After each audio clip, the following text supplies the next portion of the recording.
how is it going, guys? This right here is a 92 Corvette. All right. Yes, it's got numbers on the side, whatever. All right. Let's do a little walk around. So it's got 363 rear end, made by Yukon. Yes, it's a Dana 36. Currently, I just picked up a kit. I forgot the company. Oh, Torquehead. That I'm gonna do a 24X conversion on this guy, which basically means that we're gonna get rid of the Opti junk, and we are going to run LS1 coils. It's basically, so basically I'm gonna get that, and then I'm gonna get I ordered a kit for the Holley Terminator to slap on this bad boy. Currently, I have the radiator out. I have the harmonic balancer out. I have a ton of engine components out, which I did not video because I wasn't planning on making a video series for this car. But, however, I have decided to go ahead and do that. So as you can see, it's all grimy and junky. I'm about to clean it up and get it ready for all the new components and everything. So a little something about this car. This car has been basically a race car its whole life. It's pretty beat up. It's been ran into the wall a few times. As you can see, the past owner did some great welds on this. This isn't even welded over here, so that's outstanding. But yeah, just a few things. I've had it for about, I don't know, a couple of years.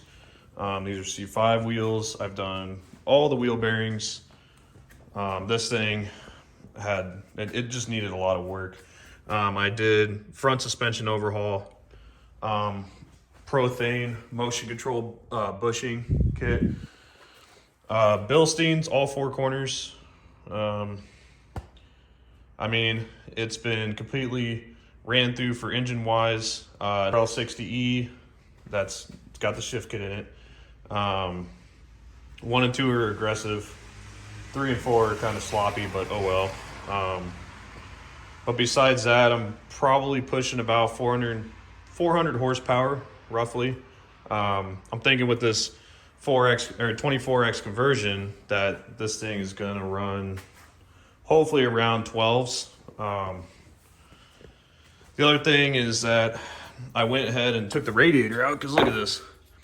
Single core for basically a small block Chevy. It doesn't make any sense to me why GM did that, but whatever. Fans are out. That's the top shroud. And then here's the lip that goes under to let the airflow in. As you can see, there's a quite alarming amount of leaves in this. I mean, it's just ridiculous. This is the bottom shroud right here. So basically, this is all bent in, and I'm sure a lot of these cars have that problem. I'm gonna take this apart and basically bend it back, reinforce it, put it back in. But besides that, we can start on cleaning. As you can see, I have fingers of the gloves zip tied around vacuum ports. I'm going to take the fuel rail off, so this guy. That you just take these two off right here. I'll show that in a minute. And then you can pull the fuel rail off with these couple bolts. And then I'm gonna plug these guys so I can clean behind the rail too. As you can see, I've already cleaned in the throttle body about a year ago. So it needs that too. But we'll see how it goes. Another thing I wanted to touch on real quick is the SPC upper control arms. These things are fully adjustable upper control arms. They are outstanding. They were about $240 for the top side, and then probably another, I don't know, $40 for ball joints, uppers. I also did braided brake lines and new tie rods because the old ones were bent in, obviously from racing. Maybe they hit a wall or something, I'm not really sure. The other thing, do not get remanufactured starters or master cylinders. I have gone through 5 remanufactured starters on this car, and it's not fun to change. Do not do it. So the other thing with this is I had a blowout in the sensor down here in your, I believe this is a pressure sensor. That blew out, the seal in there, and you lose all your brake pressure, front and back. So be aware of that. Fuel rail time.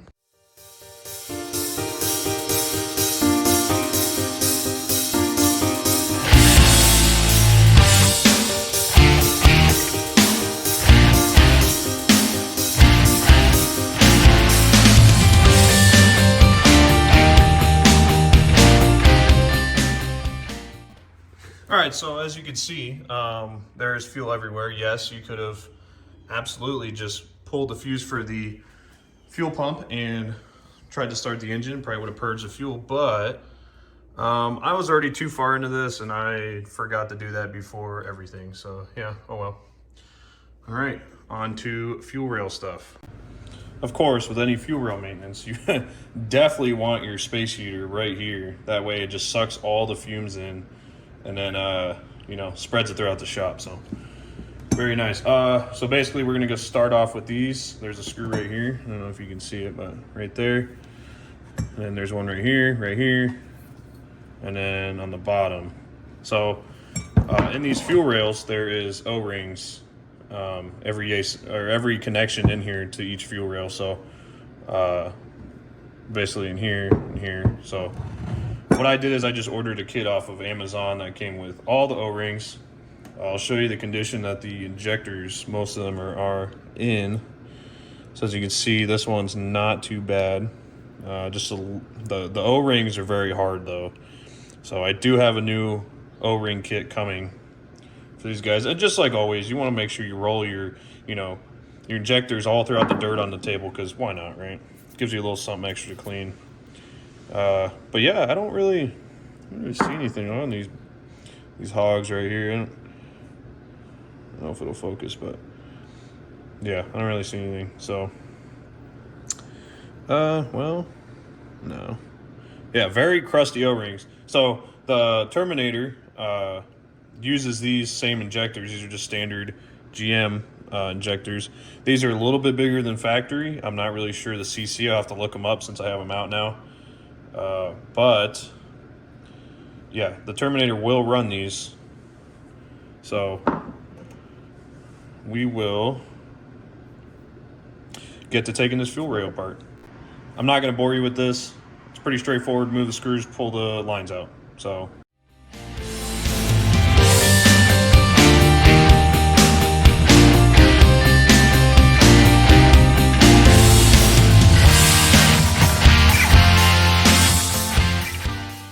as you can tell, you got 2 O-rings in here. I'll try and grab one out. There you go. Oh yeah, it's not breaking, but it is pretty solid. So these were a lot harder to pull apart. As I didn't, really expect that, but it is cold out in here. It's like probably 30. So glad we got them out. Here's another O-ring. You can see one actually stuck on over here. So we're making progress.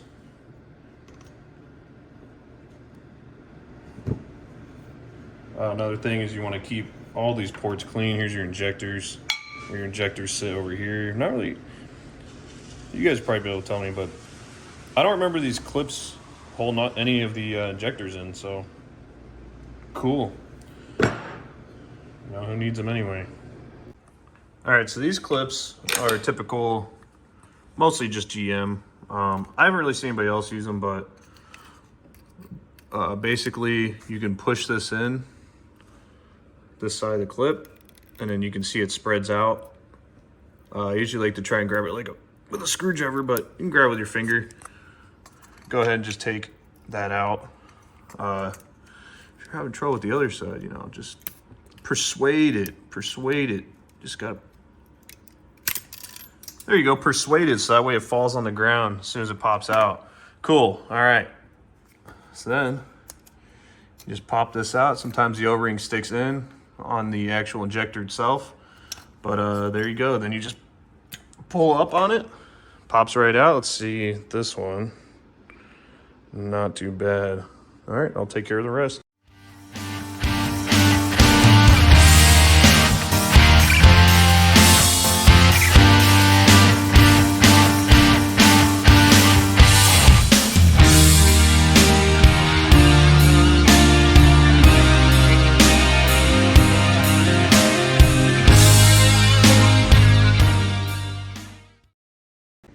So another thing I wanted to show you guys, check out this oil pressure sensor. That is my main leak back here. I thought it was coming from the back of the manifold, which I could be wrong. It could still be coming from there, but that looks like our culprit. So I'm gonna have to put one of those on order. As you saw during the time lapse, I was just getting this harness out of the way. Basically, it has 2 studs that go right here. And you can just pull it out of the way, disconnect your injectors, blah, blah, blah. Easy, easy, easy. So now we gotta figure out a way to plug these ports, because I would like to degrease this area. As you can see, there's a pretty good amount of, that might have just been for me, but there's a lot of dirt on here and stuff, so we're gonna get that all off. Once you get everything buttoned up, and so there's no access ports into the intake or any of the injector ports, I just stuffed them with paper towel. We'll see how that does. And I'm going to use Gunk engine degreaser, original, I don't know, cheapest thing I could find at AutoZone. So let's give her a spray here. Ooh, wow, real good splatter on that one, huh? So I am going to do the front of the engine as well. I didn't show the prep for that, but we'll just give her a good spritz here. Make sure to get none in the throttle. Probably should have blocked that off, but whatever. Who cares? Let's see. I'm going to clean off the ports on the back as well. Top around the other side. Ooh, look at that horrible paint. Outstanding. All right. Hit this side up a little bit here. Let's get the old gunk. Let's get that going. Let's see what we got here. Oh, that just got off. Good. All over the windshield. Hit the power steering pump a little bit. Sure. Get it everywhere. That way when you go to clean it, it just never comes off. I'm not going to worry about it in here, because this is pretty much spick and span, but oh, it's like red. Got ATF in this hog. All right. So now, give it a good scrub. All right, it's been sitting for a few minutes. This is my homemade invention right here. Let's see how it does.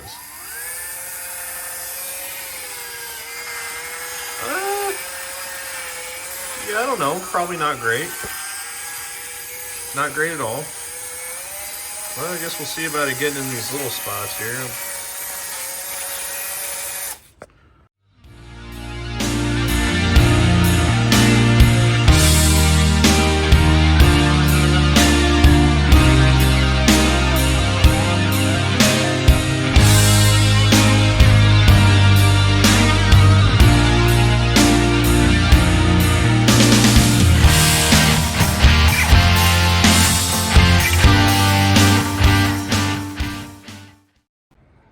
That is about as good as I'm gonna get it without power washing. So I'm just gonna keep at it for a little while, and then yeah, see how it goes.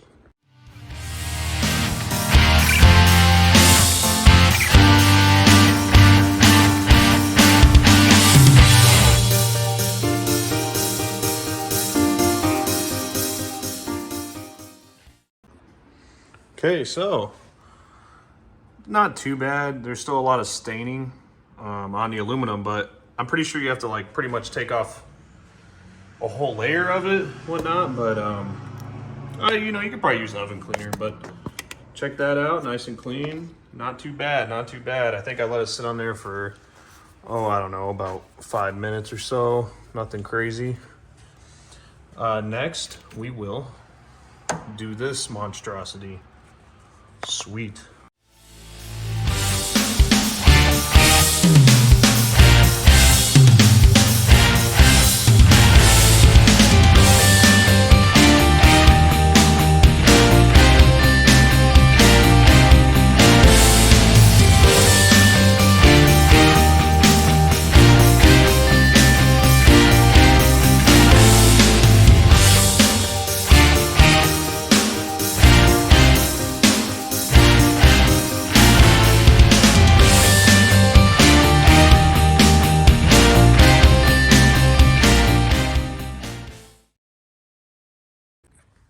so far, this is it.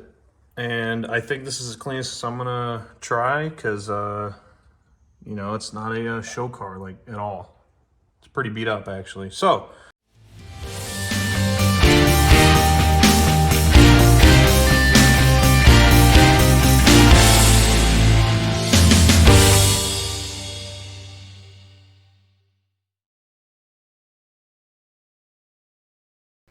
that is about it for today, I believe.